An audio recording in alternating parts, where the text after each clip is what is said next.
여러분 안녕하십니까? 11월 3일 금요일 넘치는 우리 교회 매일 묵상 시작하도록 하겠습니다. 오늘 본 말씀은 욥기 1장 1절부터 12절까지 말씀입니다.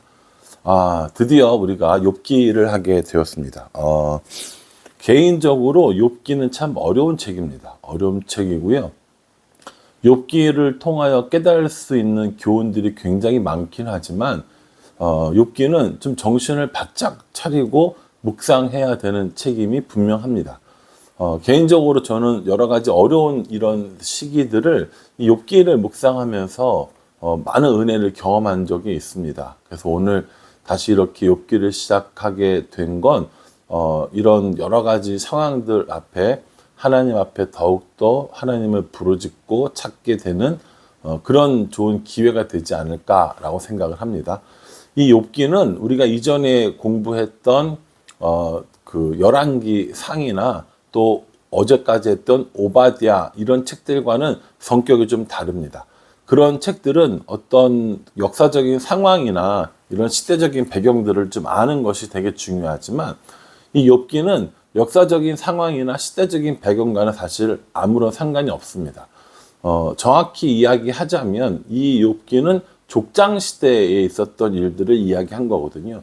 족장 시대라는 게 뭐냐면 사람들이 모여서 뭐 도시를 건설하거나 뭐 공동체를 만든 시대가 아니라 한 부족장, 한 가족 혹은 친척들로 이루어진 그 부족의 사람들이 모여서 그냥 자신들끼리 살고 있었던 시대를 말하는 겁니다.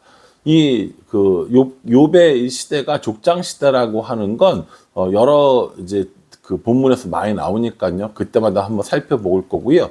우리가 잘 아는 족장들이 누가 있느냐? 아브라함이 있고요, 이삭이 있고요, 야곱이 있습니다. 이런 사람들이 자신의 가족, 자신의 친척, 그리고 자신들과 함께하는 종, 이런 사람들이 모여서 만든 하나의 그 커뮤니티 속에, 그 부족 속에 살고 있었던 것이거든요. 이때 보면 여러 가지 이제 특징들이 있지만, 이제 오늘 본문에도 나오니까 말씀드리자면, 개인적으로 하나님 앞에 제사를 지내는 사람들이 나옵니다. 그게 이제 부족장이 되는 거죠. 아브라함도 그랬고요. 또 오늘 여기 본문에 보면 욥도 그랬습니다. 그래서 이 족장 시대라는 사실을 기억해 두시면 되고요. 오늘날의 가치관, 오늘날의 이런 여러 가지 상황들과 이렇게 어떤 것이 다른지 생각해 보면서 묵상하는 것도 재밌을 거라고 생각을 합니다. 이 욥이라는 이름의 뜻은요, 두 가지로 해석할 수 있는데, 하나는 미움받는 자라는 의미도 있고요, 또 하나는 회개하는 자라는 의미도 가지고 있습니다. 오늘 뭐 언어학적으로 또 지정학적으로 볼 때 우리가 일반적으로 이야기하는 건 욥은 회개하는 자라는 의미를 가지고 있다고 생각을 합니다. 우스 땅에 욥이라는 사람이 있었다라고 욥을 설명하고 있는데, 이 우스는 어디냐면요, 아라비아 사막의 북쪽에 있는 동네입니다. 그러니까 이스라엘 기준으로, 예루살렘을 기준으로 보면 남쪽에 있고요. 그 사우디 아라비아, 보통 우리가 그렇게 얘기하잖아요. 거기 아라비아 사막인데, 그 아라비아 사막 그 위쪽, 북부 아라비아 쪽에 있는 땅이 그 우스 땅이라고 일반적으로 알려져 있습니다. 이 우스 땅에 살고 있는 욥이라는 사람이 당한 여러 가지 일들을 통해서 하나님을 알고 하나님을 발견하게 되는 그 과정을 의미합니다. 우리가 되게 쉽게 얘기할 때 고난을 이긴 욥 이렇게 이야기를 하는데 그 너무 단순하게 이야기한 거고요. 여러 가지 내용들이 많이 있으니까 이 욥기를 통해서 저도 그렇고 여러분들도 그렇고 많은 은혜를 누렸으면 좋겠습니다. 이제 12월 달까지는 이제 끝까지는 아니지만 12월 달까지는 우리가 이 말씀을 묵상해야 되니까 여러분 마음을 넉넉히 가지시고 이 욥기를 이번 기회에 내가 한번 차근차근 묵상해 보겠다라고 생각하시면 훨씬 좋을 것이라고 생각을 합니다. 우스 땅에 있는 욥이라는 사람이 있었는데 이 사람은 어떠한 사람인가? 1절에 보면 그 사람은 온전하고 정직하여 하나님을 경외하며 악에서 떠난 자라고 이렇게 이야기를 하고 있습니다. 얼마나 좋아요. 온전하고 정직하고 하나님을 경외하고 악에서 떠난 아주 믿음 좋은, 아주 신앙 좋은 욥이라는 사람이 살고 있었다는 겁니다. 이 사람은 굉장히 풍요로웠습니다. 아들이 7이 있었고요. 딸이 3이 있었고요. 재산도 얼마나 많았는지 오늘 그 3절 마지막에 보면은 이 사람은 동방 사람 중에 가장 훌륭한 사람이라 이렇게 얘기하거든요. 그 훌륭하다라는 의미가 어떤 의미로 쓰이냐면 여기서 말하는 훌륭하다는 건 재산이 많다, 부하다라는 의미의 단어가 사용이 되어져 있습니다. 그러니 동방에서 가장 큰 부자 그가 누구였다라는 거죠? 예, 욥이었다라는 겁니다. 얼마나 이 하나님을 잘 섬겼냐면 그 자녀들이 잔치를 하고 또 어떤 일을 했을 때 혹시라도 마음에 하나님 앞에 범죄하였을까봐 그 자녀들을 위해서 제사를 지내는 그런 사람이었다라는 겁니다. 아까도 말씀드렸지만 이때는 아직까지 제사장이 있는 때가 아니었기 때문에 부족장이 제사장의 역할도 함께 시행을 했습니다. 이것이 이제 족장 시대라고 하는 이런 그 어떤 시기를 알 수 있는 구절들이 되는 거겠죠. 어쨌든 이렇게 하나님 앞에 신실하게 지내려고 했던 욥이 우스 땅에 살고 있었습니다. 그리고 이제 우리가 이제 그 시각을 다른 데로 돌려야 되는데 그거 어디냐면 하늘로 우리의 시선을 돌려야 합니다. 6절에 보면 하루는 하나님의 아들들이 와서 여호와 앞에 섰고 사탄도 그들 가운데 온지라 라고 이렇게 이야기를 하고 있습니다. 여러분 이제 이게 우리가 흔히 뭐라고 부르냐면 천상회의라고 부릅니다. 하늘에서 회의가 열리는 거예요. 하나님이 계셨고요. 하나님의 아들들, 우리가 보통 천사라고 이야기를 하죠. 하나님의 아들들이 있었고요. 또 사탄도 그 가운데 있었다라고 이야기를 하는 겁니다. 어떻게 이런 일이 가능할까? 지금도 이런 일이 일어날까라고 물어보신다면 저도 모르겠습니다. 우리가 저번에 그 아합 묵상할 때 아합을 길랏 라못으로 이끌어서 죽이기 위한 하늘의 회의가 있었던 것도 한번 살펴봤잖아요. 그렇듯이 천상에서 이러한 회의, 이러한 모임이 있다라고 성경이 이야기해 주니까 그런가 보다 라고 아는 것이지, 제가 볼 때는 여기서 한 발 더 나아가서 이게 정기적으로 모이는 회의네, 뭐 지금도 있네 없네 이렇게 얘기하는 건 우리들이 그 감당할 수 있는 영역의 밖이라고 생각합니다. 때로는 성경이 더 이상 이야기해 주지 않는 부분들에 대해서 우리가 거기까지만 이해하고 그 사실을 믿는 게 필요하다고 저는 생각합니다. 왜냐하면 하나님께서는 이 천상에서 일어난 회의를 우리가 다 알 필요가 없기 때문에 우리에게 알려주시지 않은 거거든요. 어쨌든 간에 하나님과 하나님의 아들들과 또 사탄이 함께 모여서 이야기를 하는데 어디를 갔다 왔느냐라고 하나님이 물어보시니까 세상 여기저기 다녀왔습니다 라고 얘기를 했고, 하나님께서 욥을 보았느냐라고 이렇게 이야기를 하십니다. 하나님께서 욥을 어떻게 얘기하십니까? 8절에요. 여호와께서 사탄에게 이르시되 내가 내 종 욥을 주의하여 보았느냐. 그와 같이 온전하고 정직하여 하나님을 경외하며 악에서 떠난 자는 세상에 없느니라 라고 이렇게 얘기합니다. 욥이 얼마나 이렇게 하나님 마음에 들었던지 하나님이 사탄에게 욥을 자랑하고 있는 겁니다. 욥 봤어? 욥처럼 이렇게 정직하고 온전하고 하나님을 경외하고 악에서 떠난 사람이 없어. 정말 욥은 정말 대단해 라고 이야기를 한 거죠. 사랑하는 성도 여러분, 저와 여러분 모두가 하나님 앞에 이렇게 욥과 같은 평가를 받는 사람들이 될 수 있기를 주님의 이름으로 축복합니다. 저는 정말 이렇게 됐으면 좋겠어요. 다른 사람들에게 어떠한 칭찬과 다른 사람들에게 어떠한 평가를 받는가, 이것보다 더 중요한 건 하나님 앞에 이런 욥과 같은 평가를 받는 거거든요. 온전하고 또 정직하고 하나님을 경외하고 악에서 떠난 사람, 이런 사람, 바로 욥 같은 사람이 우리가 추구해야 될 신앙의 모델이 아니겠는가라는 생각을 해봅니다. 우리는 뒷얘기를 알고 있으니까 욥처럼 욥은 고난당했는데요 이렇게 생각하지 마시고, 그 고난의 여부와 상관없이 하나님 앞에 그렇게 평가받는 사람들이 되어진다면 우리의 신앙은 하나님이 기뻐하시는 신앙이 될 거라고 확신합니다.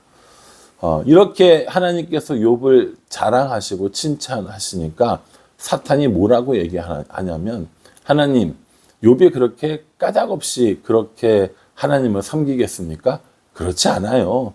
하나님께서 많은 것을 주셨기 때문에 욥이 그렇게 하나님을 섬기는 겁니다. 라고 이야기를 하고 있는 것이죠. 참, 이 사탄은 사탄이에요. 왜냐하면 사람의 마음을 정확히 뚫어보는 것 같은 그런 생각을 저는 했습니다. 때로 우리는요, 하나님이 우리에게 주신 것들로 인하여서 하나님을 섬기는 것 같은 삶을 살 때도 있습니다. 많은 것들이 주어지고 풍요롭고 넘치고 넉넉하다면 하나님을 섬기는 일을 어려워하지 않지만, 그 모든 것들이 다 사라질 때 우리의 모습은 어떠한가를 한번 생각해 보게 되는 이 사탄의 말이라는 것이죠. 사탄이 이렇게 이야기합니다. 9절에요. 사탄이 여호와께 대답하여 이르되 욥이 어찌 까닭 없이 하나님을 경외하리이까.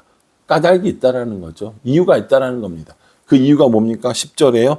주께서 그와 그의 집과 그의 모든 소유물을 울타리로 두르심 때문이 아니니까. 주께서 그의 손으로 하는 바를 복되게 하사 그의 소유물이 땅에 넘치게 하셨습니다. 라고 이렇게 얘기합니다. 하나님께서 그 사람에게 복을 주셔서 그가 하는 일들이 다 잘되게 하고 그와 그의 가정이 모자람 없이 넘치는 삶을 살고 있으니까 욥이 그렇게 하나님을 잘 섬기는 것이 아니겠습니까? 라고 이렇게 이야기를 하는 것이죠. 참 이 사탄의 말이 저는 한편으로는 우리 오늘을 살아가는 우리들의 모습을 정확히 찌른 것이 아닌가라는 생각을 해보게 됩니다. 여러분, 하나님이 우리에게 많은 것들을 주셨죠. 또 주실 겁니다.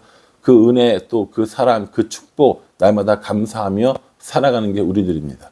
그런데 만약에 그것이 없어도 하나님을 섬기겠느냐, 그것이 없어도 하나님을 따르겠느냐라고 한다면 여러분, 그걸 어떻게 대답하시겠습니까?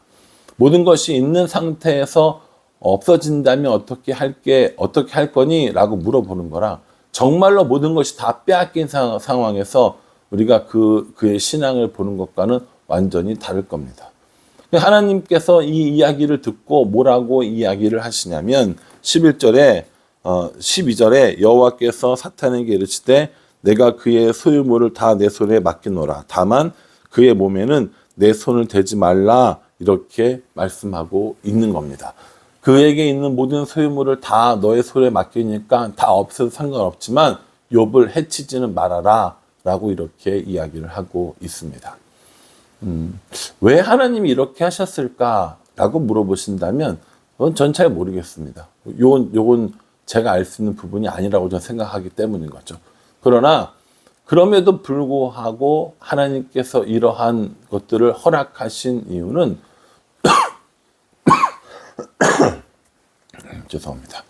단순히 욥이 어떻게 하는가라는 것을 보기 위해서가 아니라 욥의 모습을 보고 앞으로 살아가야 할 우리들이 어떤 교훈을 받아야 할 것인가를 알려주는 거라고 저는 생각합니다. 그러니 욥을 보고 단순히 고난받고 승리했다 이렇게 할 것이 아니라 욥의 고백을 통하여서 또 친구들의 고백을 통하여서 하나님이 어떤 분이신지 나에게 주시는 교훈이 무엇인지 하나하나 알아가는 과정들이 필요하다고 저는 생각합니다.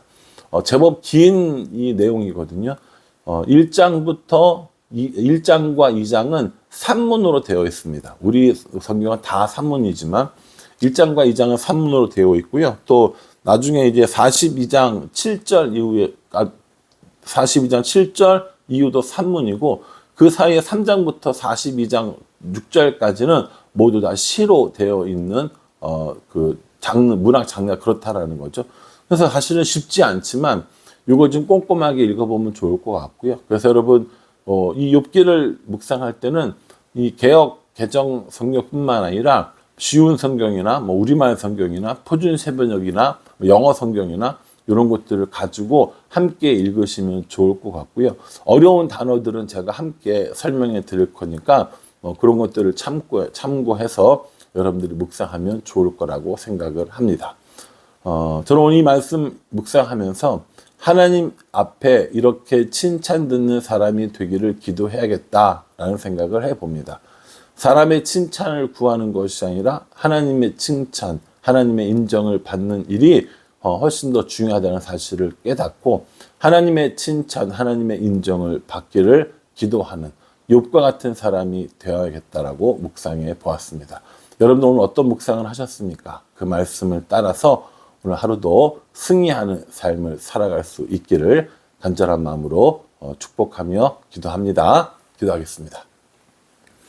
하나님, 욥기를 시작합니다. 욥을 통해서 하나님이 어떤 분이신지 우리에게 알려주시고 또 우리에게 주시는 교훈이 무엇인지 깊이 묵상할 수 있도록 은혜 베풀어 주시옵소서.